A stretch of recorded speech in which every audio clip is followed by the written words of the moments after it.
Ladies and gentlemen, welcome to the latest edition of Xinzhuang Weekly Report. I'm Zoya.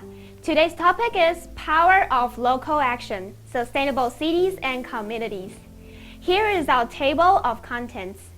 We will go through the introduction to SDGs and some examples in New Taipei City, Xinzhuang, and Furen University. At last, a short conclusion for today's discussion. We've got a lot of exciting things planned for today. So, without any delay, let's jump right in. To begin with, do you know what SDGs are? Do you know that SDGs are closely related to our lives? Today, we have invited 4 experts in this field to help us understand and share the connection between the topic and our daily lives. Let's welcome our first guest, Steven! Okay. Hello, everyone. I've heard that you have been researching SDGs for a long time, and it is truly an honor to have you in our program. Could you please introduce SDGs to us? Okay. SDGs stands for the Sustainable Development Goals of the Department of Economic and Social Affairs. The plan was adopted by 193 countries in 2015. Which is an urgent call for actions by all countries. Due to climate change, economic growth, the gap between poverty and wealth, and so on, they mainly divide these issues into 17 different goals, and each goal affects our daily life.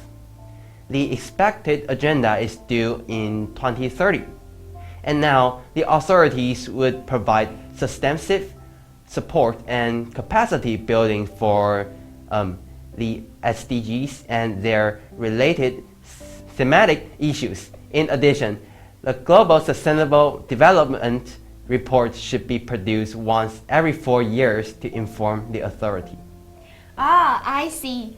It's amazing to see that so many countries have adopted the Sustainable Development Goals, which is a clear indication of the global commitment to creating a sustainable future for us and the next generation. In order to make our community more progressive, could you further introduce SDG 11?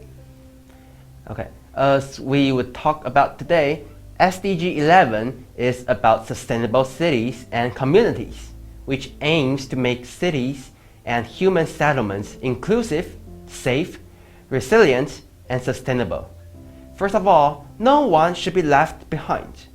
According to the United Nations, there are 1 billion slum dwellers in the world, and we should intensify our focus on their appropriate, safe, affordable housing and basic services.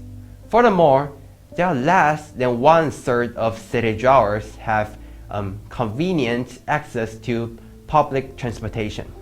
Therefore, it is crucial to expand public transportation, especially for the inferior and the rural. It could also promote the economy since transportation was associated with it. Moreover, numerous countries must face local disasters. We should think of some strategies to deal with these negative environmental influences, such as air pollution. Therefore, if the plan works, it could lead to tolerance and sustainable urbanization. Wow, this is such an inspiring message that highlights the importance of SDG 11. And I'm wondering about your thoughts about SDG. As far as I'm concerned, the plan has been promoted for 8 years, and most countries tried their best to figure out the most appropriate method to deal with the issues, while Taiwan is not an exception. Whether the sustainable goals could be achieved before 2030, it's still an unknown answer, so let's wait and see. Wow, that's an impressive sharing about SDGs. We now understand that sustainable communities offer numerous benefits that can improve the quality of life for individuals and society. Thank you, Stephen. After gaining more ideas about SDG 11, do you know that this goal has already been implemented in our daily lives? Now, let's welcome our second guest, Sydney. Hi everyone, I'm Sydney. As an expert dedicated to improving the environment in New Taipei City, do you have any examples that you would like to share with the audience? Today, I would like to talk to you about New Taipei City and its efforts towards achieving sustainable development. Specifically, I would like to focus on SDG 11, which is making cities and human settlements inclusive, safe, resilient, and sustainable. Did you know that New Taipei City has the highest wastewater treatment rate in Taiwan? The rate has already reached 91.4% in 2020, exceeding the short-term goal of 89.5% previously set for 2020. The development of Guizikeng River in Taishan District is a primary case for wastewater treatment in New Taipei City. Due to slow river velocity and untreated wastewater discharge, the river channel emitted a foul odor that disturbed nearby residents. Then how was this issue resolved?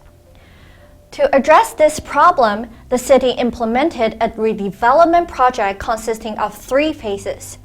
In May 2021, the first phase was completed for overall improvement downstream between Minsheng Road and Zhonggang Pumping Station, which greatly improved the quality of life for people living along the river.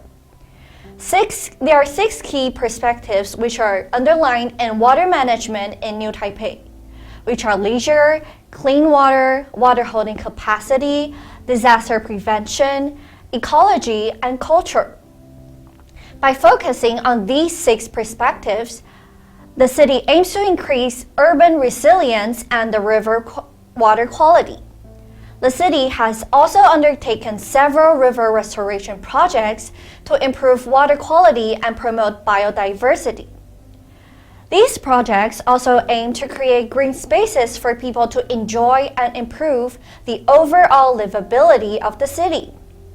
In addition, the city has achieved a breakthrough in flood control by combining smart monitoring technology with real-time monitoring and image data to proactively prevent flood risk in lowland areas.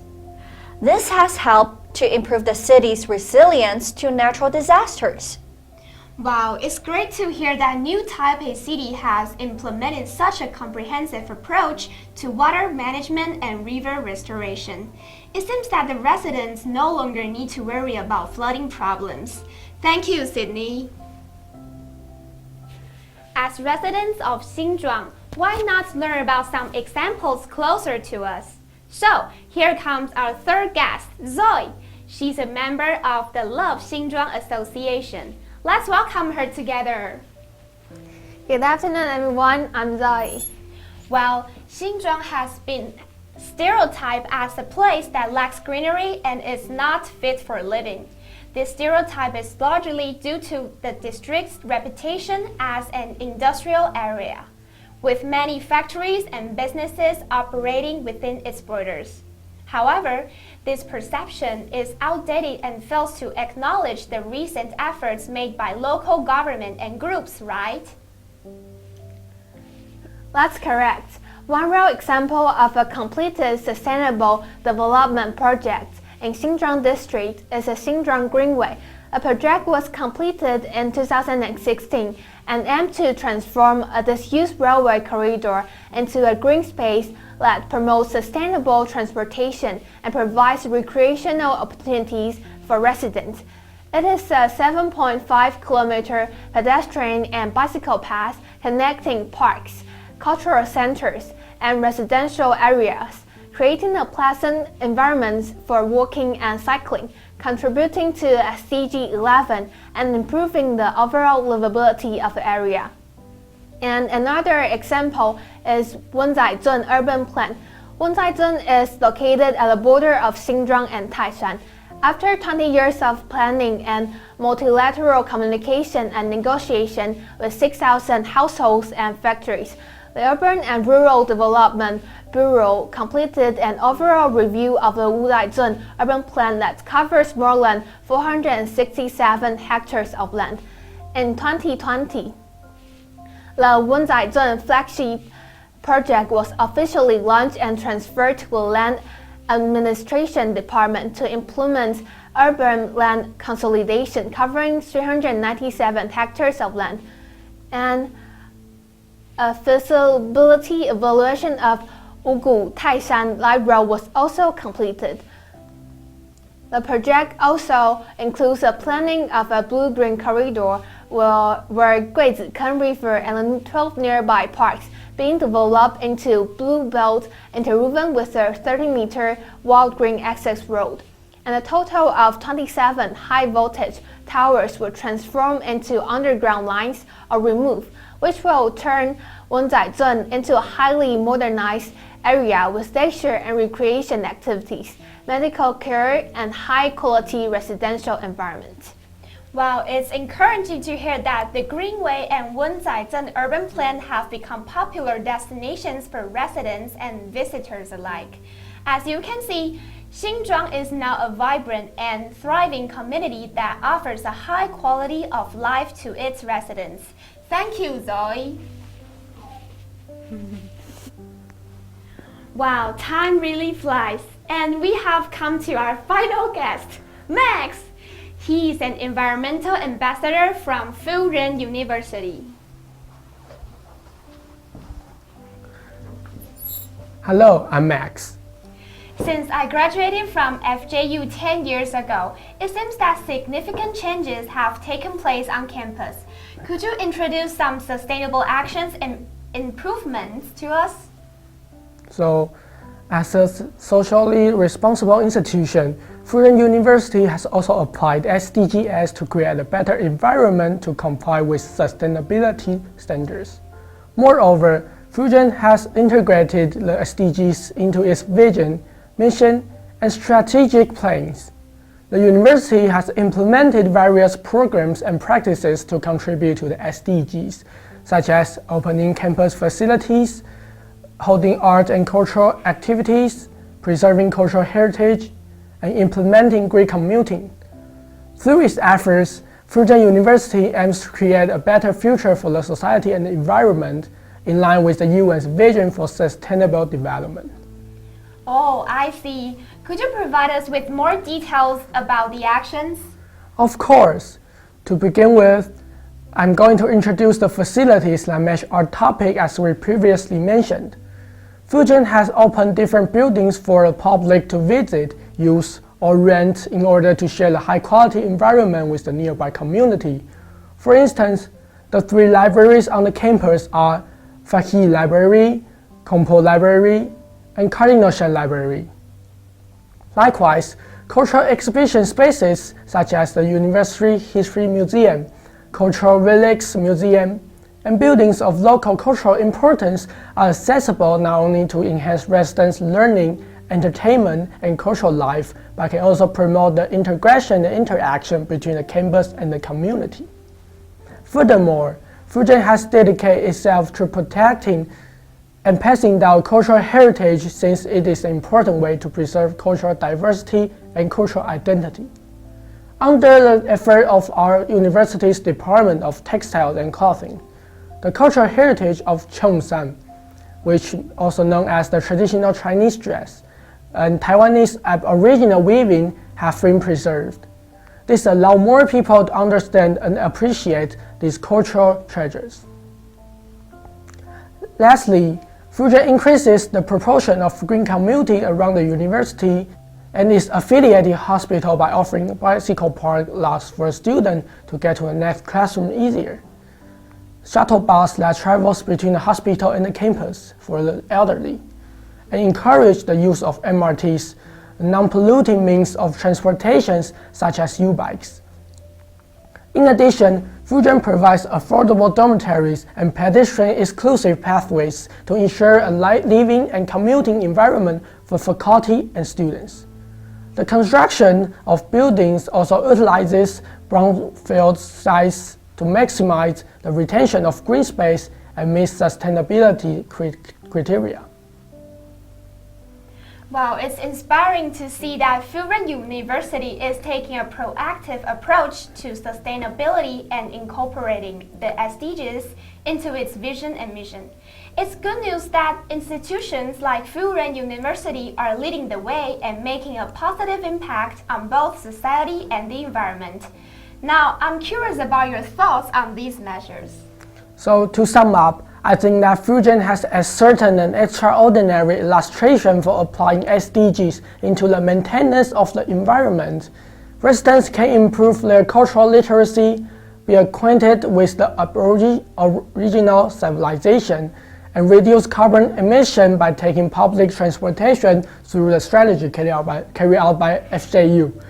I approve the exertion done by the campus, and this may strengthen the connection between the resident and the community, which can make a positive impact on the society and the environment.